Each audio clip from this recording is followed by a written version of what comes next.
and gentlemen, today I am in Newcastle with my friends Brendan and Dan, and today we are going on the mighty Tour de Greggs as Newcastle is home to this famous British institution. Now for our first Greggs fact. The humble origins of Greggs, which with the steam engine must be one of Newcastle and the wider Northeast's greatest gifts to the world.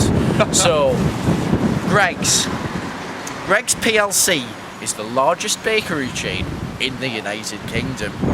Their first high street shop opened in 1952 and since then has grown to 1,671 stores. Today we're not going to get round quite that many, but there's a list of 12 Greggs, Newcastle city centre, and we're going to get round those. In Toon Centre, Dan's got a steak bake. I got my Brendan's first delicious bacon, egg and sausage roll. And I've got a sausage roll. Probably the best thing about a Greggs sausage roll is the lovely sausage to pastry ratio. We're outside the Greggs market even. What's the Greggs fact? Greggs facts is the first Greggs shop was opened in Gosforth in Newcastle upon Tyne, which is maybe, I don't know, 2, 3, 4 miles that way. So from humble beginnings to grow to the greatest and biggest purveyor of baked, unhealthy goods in the whole of the United Kingdom. Now, quite an from humble origins. Should we go for a group first bite? Cheers, lads. Cheers, lads. Let's get Ethan. Cheers. Might think this is just a crossing, but it's the scene where the horse got punched. In my first ever Greggs moment, which is a lovely wee coffee shop type thing, not Greggs normal humble beginnings. Got this chicken cheese chorizo roll thing, as is Dan. Brendan's just got himself a cookie. Another Greggs fact. Well, this store in fact made history because this is the first Greggs moment to open in the whole country. Greggs number 3, back down on Northumberland Street. Got a cheese and bacon wrap. Dan's got the legendary sausage roll. Sausage roll. As has Brendan. Time for another Greggs fact. Time for another Greggs fact. Now, you may like to know that Greggs is listed on the London Stock Exchange and is a constituent of the FTSE 250 index, so it's not quite good enough to be on the 100 biggest companies, but still one of the top 250 companies in the UK. That's pretty damn impressive, I'm sure you'll agree. Hard slog now, and this is only Greggs number 4 that we're in. Halfway through my daily calorific intake allowance, so here's a corned beef pasty. You know, it's got to the stage now where I think we're not looking forward to Greggs anymore, we're just... We can take it though, we can take it. We're real men. We're soldiering on. Ask us again after 3 and I'm not so sure you're going to get a desired answer, but another fact maybe. Another fact. Well, I managed to find a cop-out in Greggs' own brand. What a cop-out. Mango, pineapple and passion fruit smoothie. And Dan's got himself an Empire biscuit, because we're on to this, getting maybe onto the sweet stuff now. Right, well, just a fact about this particular Greggs before we start. We are on the main route up to the mighty St James's Park now, and it come 2:30 on a Saturday afternoon. This will, without doubt, be the busiest Greggs in the country. But another Greggs fact, you heard last time about Greggs on the London Stock Exchange. Greggs was once, or did attempt to become, a multinational company. In 2003, in an attempt to test the foreign market, Greggs opened a total of 10 stores in Belgium, principally in Antwerp and Leuven. However, these have all since closed, so Greggs is still... So the rest of the world is still not quite ready for the Northeast's finest export, it seems. Maybe sausage rolls just aren't that popular when you've got Belgian waffles to compete with. Maybe not. I believe it was 6. Oh, 6! Back in Eldon Square at another Greggs. Brendan's just launching into his pasties. Chicken pasty is turning into a man versus Greggs here. Yeah. Me and Dad have gone for some cookies ourselves. This is my second biscuit in a row, so I am, you could say, becoming something of a biscuit baron. We can see that there's going to be the story behind Greggs on Sky One on Monday nights, just showing the true size of the business. Even though this Greggs is unfortunately shut, I think it's time for another fact. It is time for another fact. Apparently, Greggs' current slogan is the home of fresh baking. Pete here informs me that the current face of Greggs is in fact none other than Paddy McGuinness. Now onto the Greggs and Haymarket bus station. I'm too full to stand at this stage. Brendan is slowly losing the will to live, and certainly the will to tour the Greggs. We've both opted for the pepperoni pizza, and Dan has gone for what is known as a spiky Mikey. You got another fact for us, Dan? Well, as befitting a stock exchange listed company, Greggs has not been afraid over the years to make hard-hitting political interventions.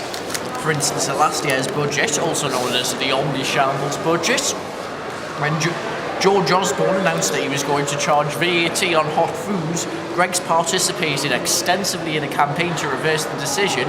The proposed levying of VAT was known as the pasty tax, and the campaign was a success, and the pasty tax was reversed. Outside yet another Greggs. Originally our hopes were up, the thought was shut, but nope, it's still open for business. I feel like a sausage roll. Literally, rather than actually wanting to eat one. I'm having a steak. Dan's also got the cop-out route that I went down with the smoothie. Brendan's on a steak bake, and I am on this biscuity stick thing. It's something to do with pig, wasn't it? So. I have no idea, but that's what I've got. And I'm sticking by it because it was in Greggs and it counts. Greggs has recently undergone a change of management at the top. Oh. The former CEO, Ken McLoughlin, was replaced by former Punch Tavern CEO, Roger White. The former CEO left the firm for Breaks Group, so... Oh, controversial. This is now a fortunate sight for us. At Greggs, where they've got the workmen in. Fortunately, won't be able to visit this store on the mighty Tour de Greggs. Just been to the Greggs across the road. Not long to go now, thankfully. Brendan's struggling to get into his biscuit on a stick. I had earlier. Got a cheese and onion pasty sitting there for myself.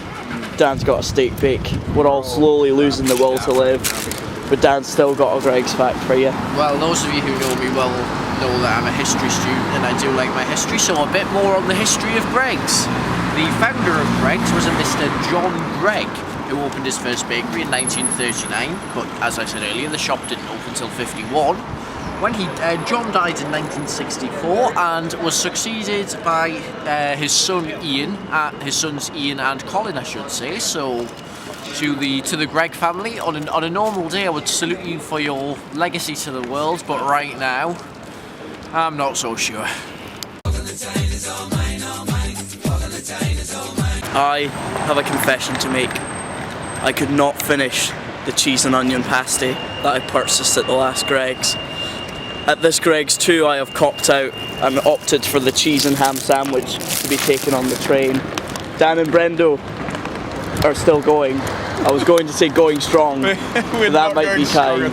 Brendan has got a cheese and bacon wrap. Dan has had to go for the 8 cookies option.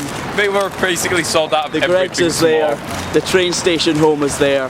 We're gonna push on for the final leg. Well, we're back to St Andrews now. We finished the Tour de Greggs, but it almost finished us. It did. Brendan triumphantly finished his cookie on the train. Empty hands. I got through my sandwich. Dan's still got 4 mini. 4 of a box of 8 mini cookies, but and Michael wants to help him out. Well, there's not quite crumbs everywhere, but they're looking a bit worse for wear. They're looking like the beer after they're done and Dan's vomited it all up. Me and Dan also have 2 caramel slices to eat each. At which point, the Tour de Greggs will be finished. So, in conclusion, let's just say I think it is possible to do a Tour de Greggs. We have demonstrated that. But for the love of God, don't do it. Dan, what was your highlight? My personal highlight, I think, was the first steak bake. I don't think he could beat a Greggs steak bake. Just that, well, I want to say meat. Meat probably isn't the right word. And the low light, the spiky Mikey wasn't great. And the smoothie that I bought when I sort of copped out a bit on the one on Clayton Street was I think it was mango, passion fruit, and what else was Pineapple. Pineapple, and I expected a bit better, but it wasn't great. No. Brendan, what about you? My highlight's pretty obvious, guys. I mean, seeing Newcastle cop a 6-0 defeat. That wasn't on the Tour de Greggs, Brendan. Okay, on the Tour de Greggs, my highlight was definitely. I really like the minced beef slice, actually. The pasty. Corned beef really slice. Good. Corned beef slice. Yeah, beef. Yeah. Sorry. It was really good. Low light was probably feeling like a sausage roll and then sliding on a grid cover. Yes. I had to hastily James's save myself, and I feel like one slice later I would have gone down and banged the back of my head. So Fortunately, we were not Keith, recording that way. Yeah, Keith, I think I know what your low light My was. low light was most certainly that cheese and onion pasty that got the better of me. Grim. That was not a pleasant pasty. That was great. It's up there with the worst pasties I've ever had. Especially when you're on to Greg's number 8 at that point. It's not what you want. Highlight's got to be the bacon and cheese wrap. nice. That was Wrap. nice. That was good. Northumberland stew. Yeah, Saviour. that was We should have a before Greg's the Tour de bacon and Greg cheese started wrap. getting I should challenging. not.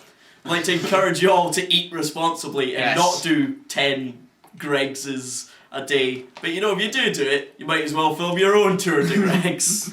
Although not everyone can be as classy as these guys.